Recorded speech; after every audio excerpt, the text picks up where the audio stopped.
I was asked to share a little bit about my journey from my days here, and as you've heard, my introduction to Tufts was by way of the medical school, and I entered into the medical school with the assumption that I would pursue a career in medicine, and along the way, especially because of some of my interactions with patients, and again, as a pediatrician, my heart certainly belongs to children. Because of my interaction with children, I came to understand that I could think about what I did as pursuing a career, and the whole connotation of being in pursuit of something, a career, right?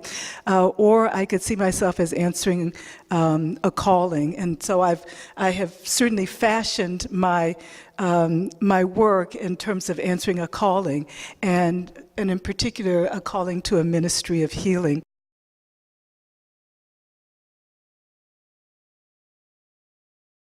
These words that I've written here were on the wall over the desk on the 5th floor of the Boston Floating Hospital. And I remember the first day that I began my residency, seeing these words, and it absolutely has informed what I have understood my calling to be. A doctor's duty is to cure occasionally, to relieve frequently, and always, always, always to comfort.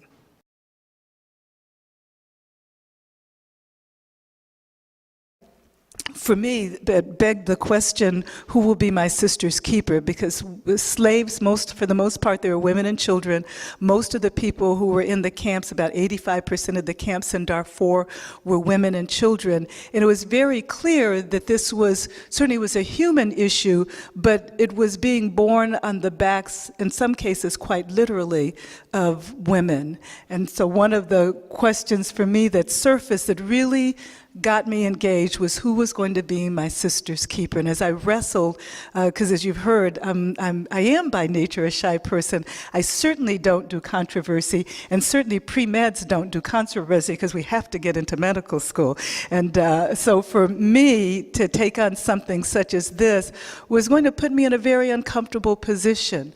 But again, as the descendant of slaves, one of the messages that I heard was, my ancestors, when they opted to live, it wasn't so much for their own personal survival as it was for the survival and the thriving of their children and their children's children, and the hope that if they continued to live and could inspire a sense of hope and determination in me, that when confronted with such a condition as this, that I would respond. So the question, who will be my sister's keeper, I found myself answering in the affirmative.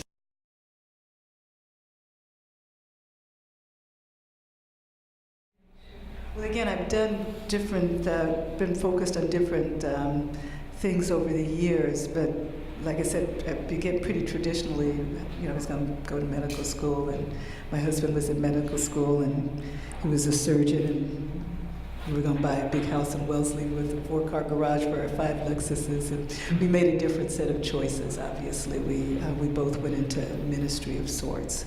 I would say, with regard to the Sudan piece, it really was especially that second trip, and I went the second time around because I was pretty ambivalent. I will tell you what really made me say, you have to do this. I was looking out over a crowd of several hundred returning slaves, and espied a boy whose face was pretty grotesque. I made the assumption that he had a congenital deformity. It was from a distance, I couldn't even figure out what I was seeing, but when he came up close and I spoke to him,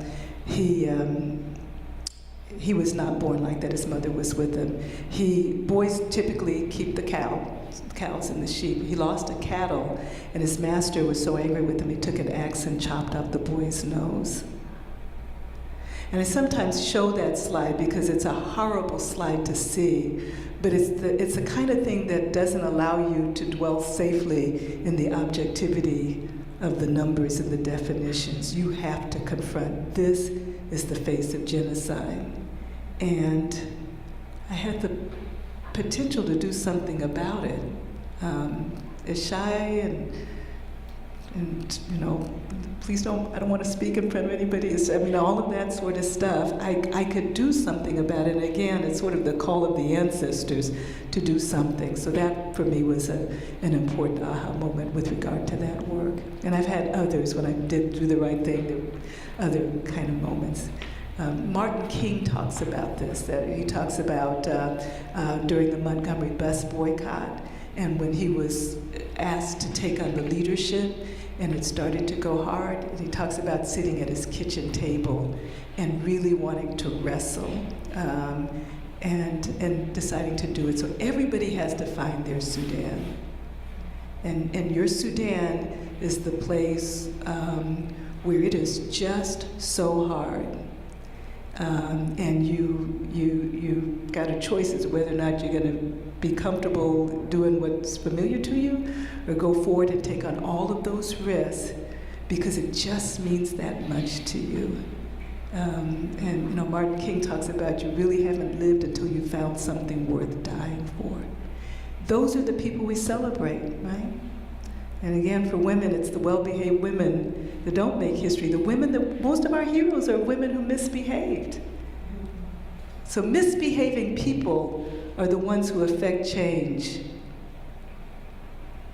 And that's what you're called to be. You can follow the rules, but you can act up for the sake of justice.